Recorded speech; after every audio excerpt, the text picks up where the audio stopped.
an racha me muku kon le lingan tama me chi kurme to kana sir cha Dr. Machar cha jayen kenyam Dr. Machar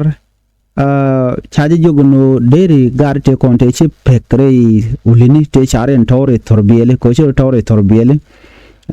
kachi kana chikan kana kandini SSPDF no dera ka facilitate de kanang de kai ba ko de kanang rawi ke juba ke de nang ka apnal ka malakal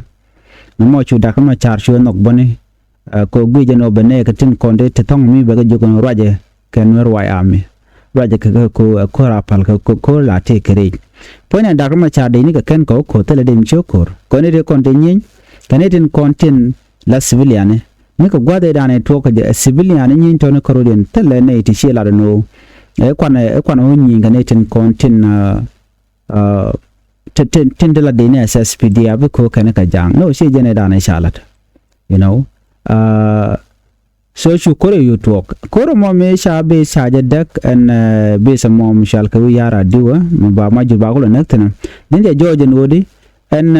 uda me mchal ka kirmi yadi de ke po nan ka kwang shorale ko kwang shorale ni me sha ngaje ne ko to na su kwang shorale chu lat ka governorship ko gorje no bene ka baga that was the reason tell reason radien so ye to kono mo chu kwang shorale chu lada chu jalat chu kwang shorale chu nuare chu ko buk jo bukaren yale ko don be ga pol nang ko wuri shal ka sholton balok no ko wuri shal ka me wuri shal bol mele la vice president am bol mele fone ma teten ajara men yam ni ka bene ka pyro dan men sha kam kwar order men yam etop ajen first time would we ko am to la ba yo ba ka salary ka sho kor sho to immediately within that show date midi cho jak de ni Uganda people defense force cho no rewo non kare wi ku ka mutera roda o ba nore ba ka benek that was the reason tell the reason that in me non kare wi keja shore ko mo sho talk sho nore sho to mu bu ka ka wer sho nore sho ka bu ka chemically and when more Dr. Machar tere wi ke juba you can Dr. Machar you can kaf o call me major ne chaje nak ci ma jur ko wat ko ni ngwan ci liu gwa ko redan so nang Dr. Machar cha dor chaje dak cha kwak duara dial te tekel ke je re wich ke juba kwa gan ke point document ke ko ngi ko ne kwer mi te ka plan to ngwan ko be so Sudan be nang niam be development be jatu wano so cha ken no en kirano ba dor ba jalat ka do mi gwa man la ran la lo ka je kom tanga je no le Machar jente ka doro ne and then they can procedure to go they can ka gor kom gor je no bere Machar be kula kap but instead Senator content la national security she can storm the compound dung Dr. Machar nan kan kwak dial woni ka torbire gara Machar chup ko waldi o je sia jeleng ti dialati ka ti chala da kum kirum yadit you can go down and take jikwa Dr. Machar pot kang you can get yan men di ching garden kon in the ching you can get yen kan dial ko we can one ti isa dur sa jalat pot kang kwa yen ka ko jen aga nasir shi o te ka dur Michalat ring Machar kwa yen ba ko jen arami momla rana mila gata sorry mila kwar ndini jen kas pelayo you know so the dialati ka plane kan planeti dia latini shi ka plani te nyodo dong te malmede sen a plani ala the point de enker mi yadit kan ne ka ko gor ka no bi kan kume as pelayo bi kan weekend ke bi kan jakatalot that was their plan no chu Dr. Machar try yen so right now yen Dr. Machar ko cha kwa ka to cha ka confiscated kwa ka torbielika winaka ten kokien chika document computer reka everything chokanang nanka ke regime kir ko nge je kir plande burjeno be Dr. Machar you know be power taka je baje wuch beleje kare mu ci to kana sar kam civilian kana netin content la SSPW dine kan right now the same thing is happening in Warap ko to baka jongle anga mi shabel tawngami Mishi ojen target kele wo benware bakanak ci kon chunen medan ci cha kon nak na cha dak ma char me cha yen kan je kwar ci kor je tuok yo te liam di da long gwam buga na ke kem koli nasir shwadak ulang shwadak yo na ben ka buri be bana bu bugtan ne ke helicopter jek mere makere godi alati ci kum kem ya di ci kan ma jikan carried out ke tenga ke tet pol nang kana kwang shorale shugo wa nika fan gak ni fan gagol fan gak chukana nyok mo bokane kade boga je kare nyal so in this plan mission anto guje jama misha coordinated she simple thing madong de laro ene ti let kan ngach no this is a coordinated plan so dakuma char ba lugda baji lugan wale kachang yandang jok with kel kapai weron kindang ro jandang ro de ke jan Friday me ka luga ba luk shedaman chana ngajene lawyer ke dakar ma cha lawyer ne tin content kwa dakar ma cha kwa defend ko ngai kana gwano reng ma cha tel ber ma chalat tikene te kon te cha dakar ma char ano cha jalat jor ano jan cha ber cha jalat te tin ngwane kan dakar ma char kan tikeje ko gwade dan ke sorry take a thing one at Ramadan si dak ma char chi gwan ko ngai kona why dak ma char ba je yeno ka do mo dong shigwa ko nu dan dan ku dak ma char kuje la gwan nyen cha ti jeno jin cho ka nasir jenno kanu cha je okay ka jinno me de binte lukuran ku le jaj gwaz me la de jeno nga ka dwer cha jalat and dwer cha lat le de jedi ti chiunen e kanu batchay bden no tanyo jun okay kajin gwase dan me dor darren machar me wa kwak wa ka kef naje kwak te konde ci jen ci ka document jo kwaje ka national security kwak ga nan ta jon ku je mo torbel dan wel kane okay tanyo ti anyok darren machar cha bodi gane ga la personal bodyguard cha ka yen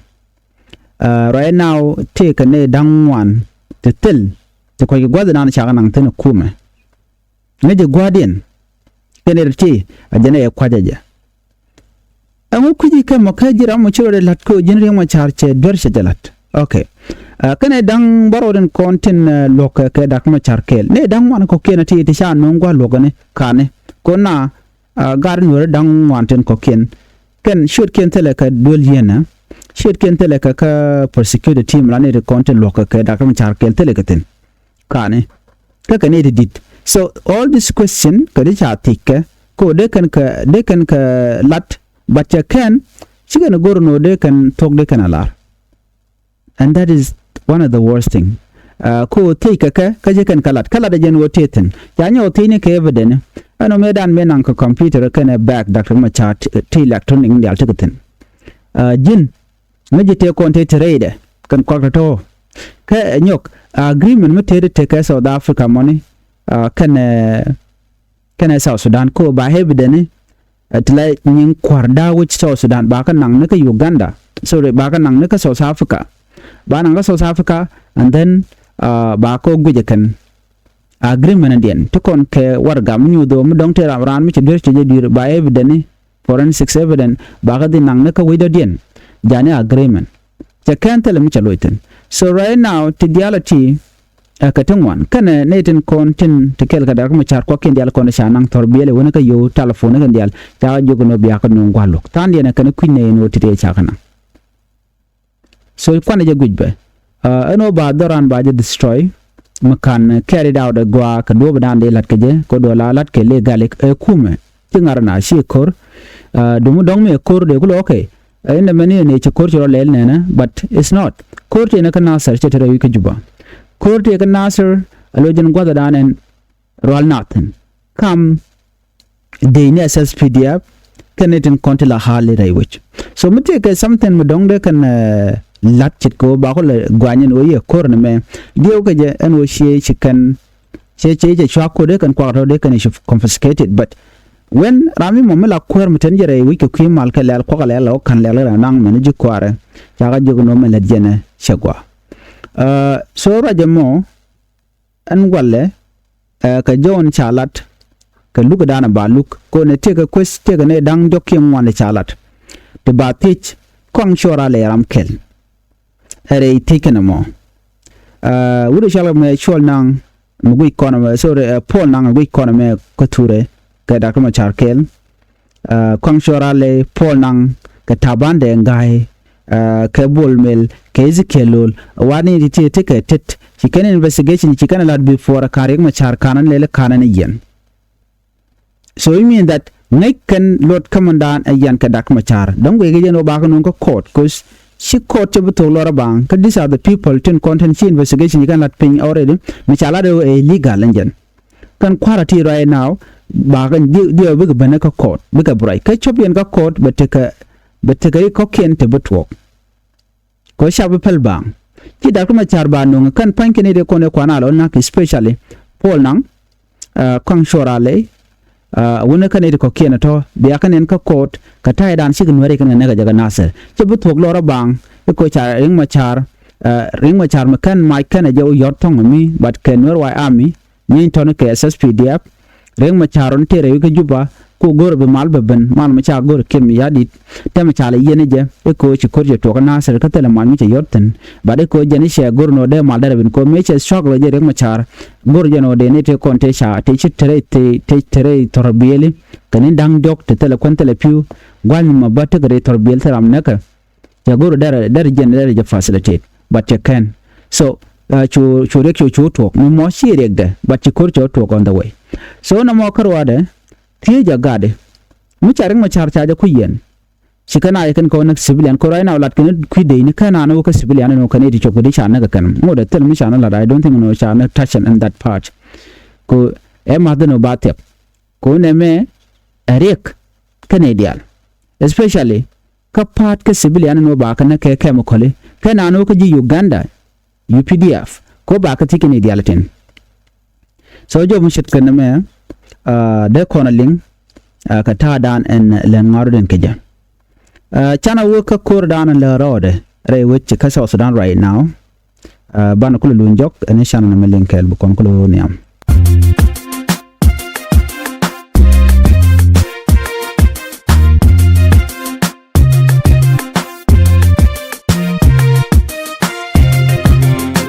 chagu chut lum ko kamal we ko kamal tel longa chagu cho jel garamam mam tel ko nga tel piu bel to cha dak pa kon rama mane cha ku yor jok tel no longa na bana rodan no gine bana tim marine we jena chagu je ga to ku ke we tel ko no ga me chamke tel pire gar maske tel dole gar tayati ana jonke ni ne bana rodan madine bana siange ojine bana jonke ni ne bana madine bana malone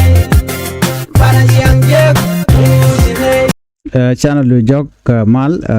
gwazme jo banlen gwazme jo chala the chief of defense force la chief of defense force dung SSPDF wudi shalka me ponan gwazme te ko order mi chet order me order be bejelong ka ta danan wo kor ka je right now la kor shoro the chief nyokalo dio je kor ba jo ter dor shalka tonyis kan jongli so channel men linkel kam do badan chal men chalat ponang me chaje nong wi kwam nong je ko jen be korbe je to ka bana ba kana ko zrun na garame jen scapegoat ke kirmi yadit run mo na ti jen o ngum liu kana he should be the one me ba el responsible ke ba ti kume you know kene diale ko ken ko ntam ko carry out la dan let kirmi yadi de ke ta dan dong de na de ke liu je ko jen dan lede order mi to gwasme cheneti content ka ton is chaga mo ke for the hour tane jen dang ngani de badak tane jen ngani badak la tirmi ganin dangro no biken me ken dial biken ka drop ke biken ka to biken ka kam ku me kirmi yadi ramu ka na shamshin mo shajalat mu de jen wo bane to be khebo Chajitonyis County jang dan Takatonyis County ko Warab State chaga jogo no nena kani immediately gore jeno bia make deal bia ka to voluntarily make deal okay when I say make deal loreno enemy mun mod take jimo bi kam kuma kirmi yadi she pol nang chodor me chajitu ano dor me right now e order millet road and tem right nam right kon Paul nang kan kong shora le these are the people ten content kwa use and tema ko bi kan cordial content la rodian run ba ka chuti de kan kon ba ka run by the way course enemy jeng led by the way la we be ke ji sha be lora ba shi Paul nang kan kong shora le shi ko order shi ne to no and go warab state ko la is kan ton is kan ti kan mo ke 48 hour and we can make and dial be kan ke latping ka be kan surrender Connecting content la civilian no ajara we look he wanted that failure to comply with result in punitive action against violator rami mo we look no be mej ba kan un ci ponang cera no bara mo ba del fanish kata dan kan lat keje we mean that we can connect helicopter ko janta dan len ngaru den keje right ko garment can already can becan South Sudan becan terrorize becan ideal becan connect young cause right now medan young we can no men can worry dong something good they were laughing quick and on it and time especially jitonis ka kwiko shi nyal den nyal che jen nyen do badana dong ke jen o bok ka je karen al ko cha bok nin dang jok cha na ga manok cho jen bakel chi kaneten content ko ken ten wana mashet ke guard tiene men chi kan ka joy ka chi kan we ten content where much can get dekandial so mnyu dodi there is a problem there okay kata dan dong de kon lingeje so 48 hour ten kon cha to bagade kam kan ga jang e wo mu te sha je noko bine yenak na many another issues ki another problem ke war ga misha gore ken goro de jeling ne ideal kata dan shi kan mi kan lakije general pol nang ramimo misha re kan ober jeg dial bakalat okay gui jeno le ni go but kui jeno jen scapegoat ka dakama cha ka kin yadit ka kin yadit ko de rumi wa na ro ka kin yadit la no ramme da ne cha me kin na me shelat anga pona so right now kuji pona nga mission mon system yorko mone kir so jen mo de ko linga no sikume marwai ke wuri chalka me kin yadit kui kentin kon lat ka kui kan o kan yos ka kwang shora le kwi jeno yos kaneja po nan kwi jeno yos kaneja ka do mu chiro dalut run ba ga sho palde deka we can no don't take a discipline let kaneja tama gwan boka natin 40 hour bi ka to bi kam na ano ne ti che kam tan jen ngone badak mu kana sha ka lus then by bugnyok of course kana ji kanga bug batel death ke liam sha report re which when mi ka tonyis but kana order kana top ka jenton is amani jongle chikana order den chikana top ka kwi ngat do bonashal ke red bell group chikan ka mo ka warning jokan wona na mo e kana share dun report ka me kun kel ngoda ba pene bo ka jodan chikana lat so what do you think gujede kume meneng ne ka guje no bala kume mugwa kume neng ne ka shawe niam tele mugwa mala tukten so that is why tetung wanung to buri lat ka kan konin ten betene madera ander te ngai ka der te kelling katen konin twok so na me bor jen wodi yen linga tadan che toga je look da kuma char baje continue wala shirmana na shanangach an wala bala jen shangan wal bakalien ko ba look da kuma char baje look ka kwiko gore jeno reng ma char kan je kware de ka yen but ne me e warning mi cha to kone diala no mu reng ma char mu waje yen ba je jono jini ci dor she lat ka do mo kana dor kana lat ka je anyu de jeno ci South Sudan che bo goye jere man dana ngai kone right now tina ka between ko won kirm yadid whether ba je wo ka bom ke ba je wo ke election kan two thing that remain abianga jeno shi wuri chal ka men ya den ya already she larno mo kan sha transitional government sha jare alaka kum kirm yadid ba maj ba je yod that's it tell me den misalat ajen ba maj ba je yod so let think mu wa maj ba je yod ne al den yala ba janken ba gare alaka bi nyen ka kirm yadid ko right now ba jo kam jane kan wati kujame ter kan ko de ma der tin ne de kon shala ji ko tora ka tin ga kujame ne so what do you think will happen we jen wo tele at kam mi go mi ben ka kum kirm yadid ka kirm yadid mu fail but fall engine munodi bukuma da broda tap this is what is happening right now ko ancha interview dung ne da nyal chejenen Michelle yang shagu jano there some serious issue mutu okre wike South Sudan ko an gude shala ne da nyal te kel ge kim yadi mala da longjen the same thing like Dr. Machar let Dr. Macharo national election alat keje the same thing lat keje nyal deng nyal antero nyal deng nyal ne ka tungis kan kwala targa no ne ti dong e ka nek amene de konti la red bell group la reje no dong de ka nek so jen ta dan let ken mi yadi de chikano dor chu kam gar dang ro no rami mom yelo ko no ba make ka bagala bi special civilian ko kan ne ko ngi ken obin gar bu kan ba ka brun chikan bi no be kan me ken dial be kan kay wo technique achievement work violence chijen man gwanijen it's not the choice right ban metala ji option jira mo de ro do ganka ma de ro do ganka dub dan de ro do ganka je so jo me de kon diala link ka ta danen chiler mi ben ka je mi jiram jidit gwasa me ka kan no online tv channel gorjen ojin deri channel is support de subscribe ko de notification bell de je twine ko de lerti de kan chamal shup ko ji an biya ta kamal ban je ka le rodien right